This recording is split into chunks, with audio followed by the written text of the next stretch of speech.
अस्सलाम वालेकुम गाइस, क्या चाल है? ठीक है गाइस, ठीक है हम। आप सुनाएं, आप कैसे हैं? तबीयत से कैसी है आपकी? उस्मान भाई जान, मेरी जान के टोटे, जिगर के छल्ले। तो गाइस आज मैच है सीनियर वर्सेस जूनियर, और सीनियर के मैच हैं हमजा कैप्टन और जूनियर के कैप्टन हैं हुज़ैफा भाई। और पहला मैच सीनियर हार चुकी है और जूनियर मैच हरा चुकी है इसे, और अहमद इनके कैप्टन हैं। पहला मैच ये जीत चुके हैं और ये वो भी अंपायर खड़े हैं इनके।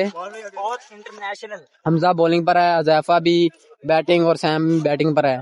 और इनके सूरत हाल आपको बताते हैं। हमारे बॉलर हैं चाचा, वाह, दूसरी बॉल पर दूसरा छक्का, और सैम कह रहे हैं नजर आई है।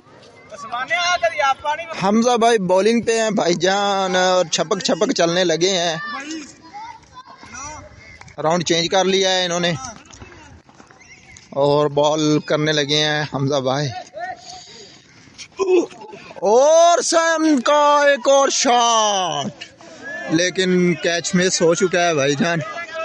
वेल फील्डिंग, कैच मिस, लेकिन टाइम पर बॉल पहुंचा दी है।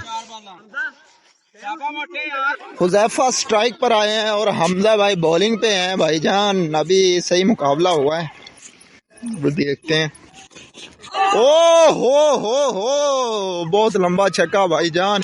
हमजा का चलना देखे, हमजा के मुंह के रंग उड़ गए हैं। ये क्या देखना पड़ रहा है यारों।